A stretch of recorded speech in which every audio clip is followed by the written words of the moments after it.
Civil penalties get high stakes when the IRS thinks you crossed from mistake to misconduct. On the EA exam, watch for 4 red flags: civil fraud, frivolous returns, Jurat alterations, and the trust fund recovery penalty. Each one has a big dollar punch and very specific triggers. Your job is to spot the fact pattern and know who the IRS can assess.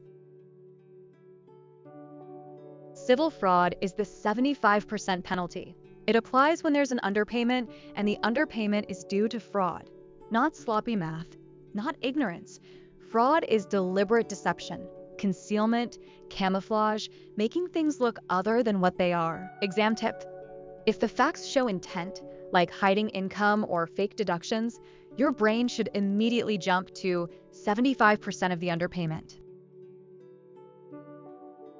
They also love asking what fraud facts look like.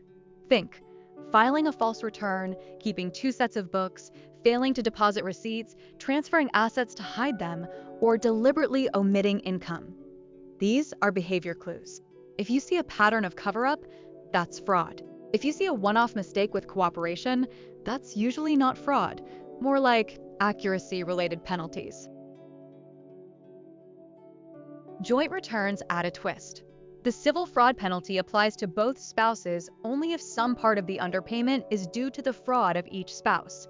So one spouse's fraud doesn't automatically drag the other into the 75% penalty. On the exam, read carefully. Did both spouses participate, or did one spouse act alone while the other was unaware? Now, the frivolous return penalty under Section 6702.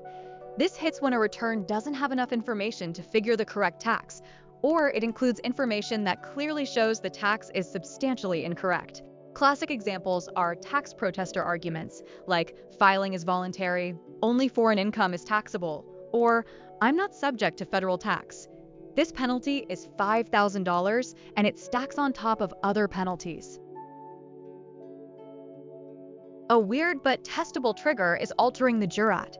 The Jurat is the pre-printed declaration above the signature line, basically under penalties of perjury. If a taxpayer strikes it out or changes it, the IRS can treat that as a frivolous submission and assess the $5,000 penalty.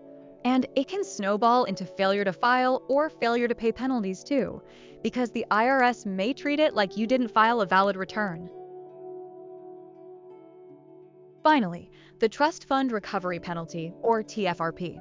Trust fund taxes are the employee withholdings, income tax withholding, and the employee share of Social Security and Medicare that the employer holds in trust before sending to the government. If the business doesn't remit them, the IRS can assess a penalty equal to 100% of the unpaid trust fund taxes against any responsible person. Responsible person is broader than the owner. It can include corporate officers, directors, stockholders, and even rank-and-file employees if they had enough control, like authority to sign checks, decide which bills get paid, or direct payroll tax deposits. EA exam tip: if the fact pattern shows someone chose to pay vendors instead of payroll taxes, that's your responsible person clue. When a taxpayer is required to file an FBAR and does not file the report, what penalties are they potentially subject to? The options include civil and criminal penalties, civil only, criminal only, or just censure. Think about what the government can do when foreign account reporting is ignored. The correct answer is civil and criminal penalties for non-filing.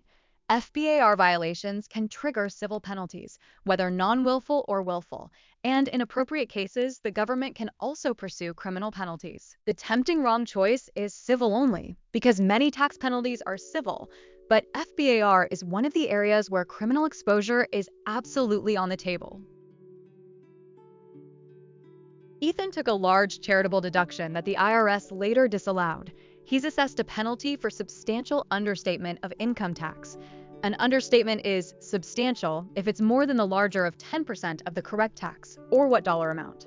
The choices include $25,000, $10,000, $1,000, or $5,000. Think about the individual threshold. The correct answer is $5,000.